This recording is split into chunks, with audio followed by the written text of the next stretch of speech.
लो sir. नमस्कार जी। मैं सभी पांगी वासियों का तहे दिल से धन्यवाद और उनका आभार प्रकट करता हूँ जो सूर्यवंशी चैनल को देखता है। उनको भी मैं तहे दिल से नमस्कार और उनका स्वागत करता हूँ। मित्रों, समस्त पांगी वासियों के डिमांड है, जिन डिमांड को लेकर मैंने आज आशीष साहब को एक ज्ञापन दिया है, जिस ज्ञापन के माध्यम ये है जो हमारा 2024-25 बालन डिपो का पैसा पूरा लिया गया था, जिसको बताया था कि हम उन पैसों को आप पूरा पैसे दो और सब्सिडी आपके खाते में जाएगी। मैं उस परिस्थिति पे वो अगर हाफ पैसे पे ले लेते हैं तो सब्सिडी आज वापस, नगद पैसा हमारा वो आज तक हमें वो वापस नहीं मिला। बहुत ही दुख और पांगी वासियों के साथ एक जिसको कहता है कि छल किया जाता है। नंबर दो, घाटी में बिजली का एक बहुत ही मतलब एक दुख दर्द है। दुनिया कहाँ से कहाँ पहुँच गई। आज हमें 2-2 घंटे में लाइट नहीं मिलती है, 2 घंटे में कट, 2 घंटे में लाइट मिलती है। उस परिस्थिति में 33 केवी आ रही है। मेरे को ये पता नहीं, समझ नहीं आ रही है क्यों, कब तक कंप्लीट होगी, कब तक नहीं। जब कंप्लीट होने के बाद आती तब बर्फ से टूट जाती है। अभी गर्मी में है, वो जुड़ नहीं पा रही है।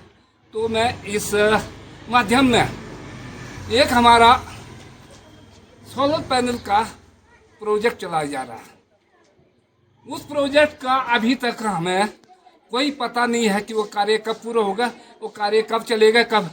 जब आजकल गर्मी का सीजन है, उसका कार्य चलना चाहिए था, जिसको आज तक भी वो सिरे नहीं चढ़ा।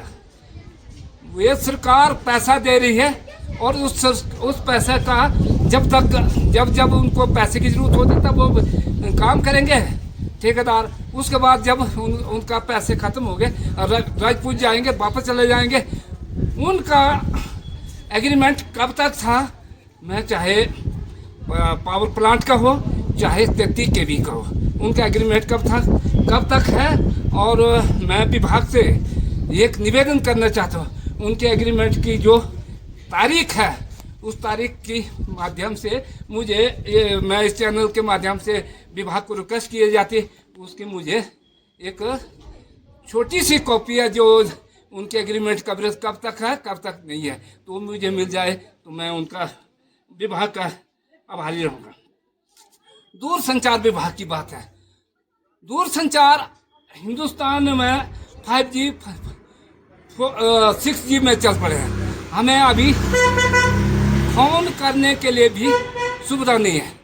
सुराल इतना टूरिस्ट आता है, अभी तक वो हाँ ना तो नेट सुविधा है ना फोन सुविधा है। तो केबल बिछाई गई है, करोड़ों रुपए भारत सरकार ने दिया है, उसका सदुपयोग नहीं किया गया, उसका दुरुपयोग किया गया है। मैं विभागीय कर्मचारी को बोलना चाहता, उस ठेकेदार के टेंडर कब तक था, कब उसकी प्रक्रिया खत्म हो गई थी और उसके बाद वो क्यों नहीं जोड़ी गए। मैं विभाग से ये अनुरोध करना चाहता हूँ, मुझे रिटर्न पे इसका भी जवाब दिया जाए। नंबर 5, आज सीवरेज का जीवाना है। पांगी वासियों का पैसे का सदुपयोग नहीं हो रहा, दुरुपयोग हो रहा है। मैं तो ये कहता चाह विभाग ने उसके ऊपर क्या एक्शन लिया। 7 साल हो गई लगभग, मुझे एग्जैक्ट फिगर पता नहीं है, लगभग मैं 7 साल को मान के चलता हूँ। तो सीवरेज के गर्मी में 2 महीने काम करता है और जब वो टिकार मारने की बात आती, पैसे यहाँ से अपने परिवार को पालने के लिए वापस चला जाता है।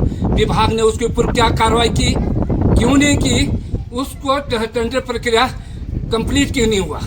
मैं विभाग से यह जानना चाहता हूँ, जब टेंडर प्रक्रिया उसकी डेट कब तक थी, उसका एग्रीमेंट कब कंप्लीट होना था, अगर कंप्लीट होना नहीं था, हुआ था, उसके ऊपर क्या कार्रवाई की। एक नंबर 1। नंबर 2, जब तक वो सीवरेज कंप्लीट होती है तब तक जो पहले काम किया वो बर्फ में उस सीमेंट का क्वांटिटी खत्म हो जाती है। एग्जाम्पल में एक बाजार में एक उसका चैम्बर का अभी भी टूट पड़ी है। तो क्या मैं ये सोचने में ये मजबूर है, अगर भाई वो सीवरेज जिस दिन उद्घाटन करेंगे वो तो पहले ही टूट चुका है, तो उसका कार्य क्यों अधूरा पड़ा और क्यों नहीं पड़ा? विभाग ने उसके ऊपर क्या अनुशासन कार्रवाई की नहीं की, कार्य नहीं की, किया क्यों नहीं की? तो उसका भी मुझे सॉलिड जवाब चाहिए, क्योंकि उन्हीं एक ही करके हम रोज किसी का दर्द करते करते आज पांगी वासियों का ये दुर्दशा है। पांगी वासी में विभागीय कर्मचारी का नहीं है। हर विभाग में शेचू से आता, चसक से आता, सुराल से आता, अपने प्रयागराज से आता, हिलटवान से आता, मुर्श से आता, इतने दूर दूर से 700-700 हजार पे किराए खर्च के आते हैं। जब कर्मचारी नहीं मिलता, काम अधूरा होता, हॉस्पिटल में जाओ इतने कर्मचारी नहीं है, जहाँ जाओ सारी दुर्दशा।